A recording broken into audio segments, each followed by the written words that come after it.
Ladies and gentlemen, welcome to the Arnie Diaz Show. Today's show, a review of Elvis by Baz Luhrmann.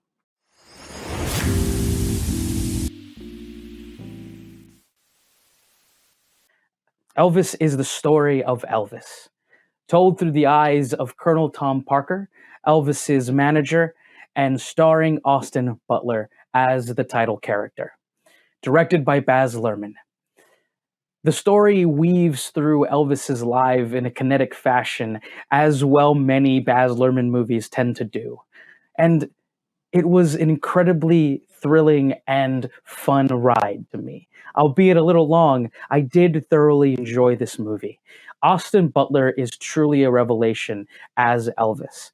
If you've grown up in America in the last 30 years, you know that it is possible for someone to fall into an Elvis impersonation and just be a caricature of the man. But Austin Butler really does bring an honesty to this role that just comes off the screen and he really has a charisma that fills the performances. And I believe he is also singing in this movie as well. The performances and the set design and the production of this movie are worth the price of admission alone. It really was fun. Baz Luhrmann has always made movies where everything in the movie is made of excess. And Elvis is no exception.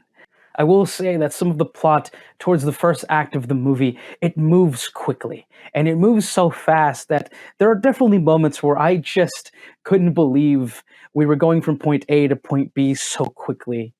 But by the second act, I was bought in hook, line, and sinker. Tom Hanks really delivers what I think is a very sinister and kind of unsympathetic and unlikable character in a role that I've never really seen him play before. He's not the good guy here, but for most of the movie, he is the narrator. And if you know anything about the actual real life character of Colonel Tom Parker, you would understand why. The production design, the editing, the frenetic style, and the artistry of this movie really does come off of the screen and echoes many of the movies that Baz Luhrmann has created. He really is a character of himself in his directing, making movies like Moulin Rouge, the original Romeo and Juliet, starring Leonardo DiCaprio, and also movies like Australia. Now, as I said earlier, at almost 3 hours long, I do believe that if this movie was cut down by at least 20 minutes, it would have been a lot tighter and a lot more coherent. It moves sometimes so quickly in time that you're kind of lost at how fast we've just moved. It does this throughout the movie. And there were some time jumps where I was just left with, wow, we're really already here? Okay, I get it. Let's go. But I was able to forgive it because of the performances of Tom Hanks and Austin Butler. Really, Austin Butler is really, really good. There are many people in the movie review industry who are saying that he is definitely a shoo-in for an Oscar nomination, and I can see why. He's a relatively unknown who's done a couple of starring roles in a few movies. I believe he was part of Once Upon a Time in Hollywood. That was Quentin Tarantino's last film. And I believe he's also done a few television things as well. But for most people, he is relatively unknown. But after this movie, I hope he gets more roles and more opportunities to shine because he is spectacular.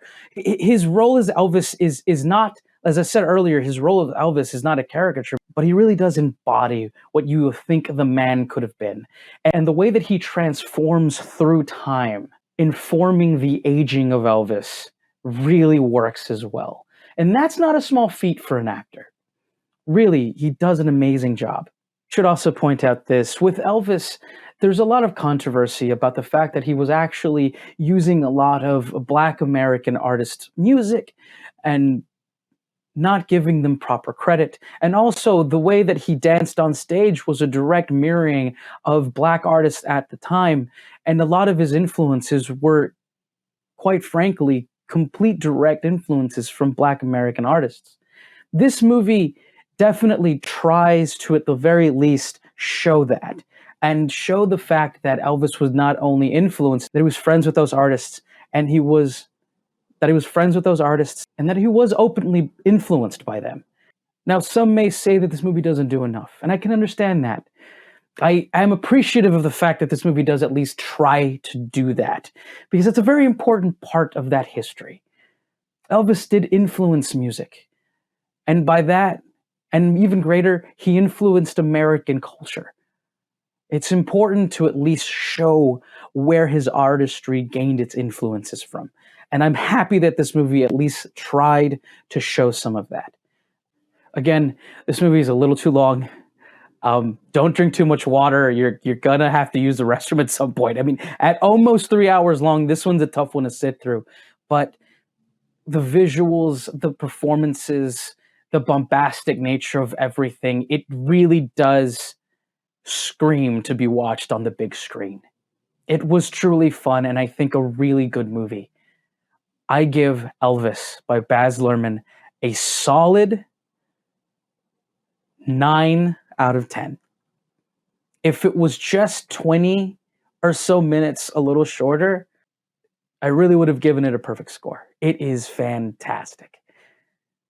Thank you so much for watching. My name is Arnie Diaz. I'm Arnie Diaz89 on all the social media platforms. Thank you.